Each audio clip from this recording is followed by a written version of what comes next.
Yo, hello semua. Selamat datang kembali di Rider Review, channel review yang akan mereview apapun seputar Kamen Rider. Well, setelah membuat 3 review khusus tentang hal menarik dan kejutan yang mungkin akan terjadi di Kamen Rider Kids episode 16, maka Mimin rasa ini sudah saatnya untuk melanjutkan review mingguan Mimin, yakni membahas seputar berbagai fakta menarik yang terungkap di episode terbaru Kamen Rider Kids yang baru saja tayang kemarin, tepatnya episode 16 berjudul Kualifikasi Kamen Rider. By the way, karena episode ini teknisnya merupakan final mission dari DGP season terbaru, tentu saja ada banyak sekali kejutan dan fakta menarik yang terungkap, terutama tentang MC kita Ukiyo-S yang berhasil comeback dengan sangat cepat dan menakjubkan di episode 1 ini. So ya, tanpa perlu membuang-buang waktu lagi, mari kita mulai saja review kali ini dengan satu kalimat, ready to review. Pertama, keanehan dari Rook Yamato. Yap, walau kesannya hanya memutar ulang perkataan dari peserta yang sudah gugur, untuk beberapa alasan aneh, perkataan yang keluar dari Rook Yamato ini secara mengejutkan sangat sesuai dengan konteks lawan bicaranya, di mana di episode 14 dia jelas-jelas menjawab pernyataan Archie Mendel yang menjadikannya sebagai tangan kanannya dengan kalimat khas dari Goto Kuchi Takeshi yang berbunyi jangan samakan aku denganmu. Dan di episode 15 lagi-lagi dia juga menjawab sesuai konteks dengan kalimat dari Goto Kuchi Takeshi aka Kamen Rider Shiroe yang berbunyi, apa? Benteng? Itu tidak mungkin. Tepat setelah Azuma berbicara mengenai idenya yang akan langsung melawan final boss yang sama-sama merupakan Yamato tipe Castle seperti di episode 1. By the way, mungkin suatu saat nanti benar-benar akan ada Yamato yang bisa berbicara dan berkomunikasi lancar layaknya manusia. Kedua, pelanggaran Girori. So, di episode 15 sudah dikonfirmasi langsung oleh Sumuri sebagai navigator resmi DGP bahwa cara Girori untuk mengeluarkan Geats ternyata diungkap memang melanggar aturan.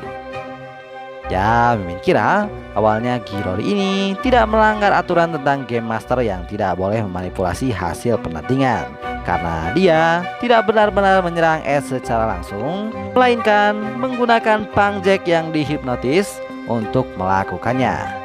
Tapi ya, ternyata dengan dia yang turun tangan ke pertandingan dan berubah menjadi Kamen Rider Glare sehingga secara tidak langsung menyebabkan S gugur, itu sudah terhitung pelanggaran terhadap aturan yang ada untuk Game Master. Oh, sepertinya tinggal menunggu apakah akan ada hukuman bagi Girori atas pelanggarannya ini atau tidak nanti. Ketiga, kenyataan tentang permintaan yang sudah dikabulkan. Meski S sudah dikeluarkan dari DGP dengan status retired dan kehilangan ingatannya, tapi terungkap di episode 15 bahwa S ternyata tidak sepenuhnya kehilangan semua tentang DGP. Karena untuk beberapa alasan yang belum dijelaskan, ternyata walau S sudah gugur sekalipun, semua keinginan yang pernah terwujud ketika dia menang di DGP sama sekali tidak teriset bersama ingatannya, tapi justru tetap valid dan menjadi bagian kehidupan biasanya. Di mana ini terbukti, tepat setelah S retired, dia masih tetap menjadi keluarga manajemen DGP sekaligus seorang star of the star. Dan bahkan secara mengejutkan, salah satu keinginan pertamanya S merupakan kunci utama kenapa dia bisa kembali ke DGP terus-menerus. Yap, di episode 15 terjawab sudah kalau pemenang DGP ternyata akan tetap mendapatkan keinginan mereka yang sudah terwujud walau sudah retired. Jadi teknisnya, jika seorang pemenang kalah dengan status retired, itu bukan berarti semua kerja kerasnya untuk mendapatkan keinginannya juga hilang. Keempat, Boost Rice Buckle is back. Yo, finally.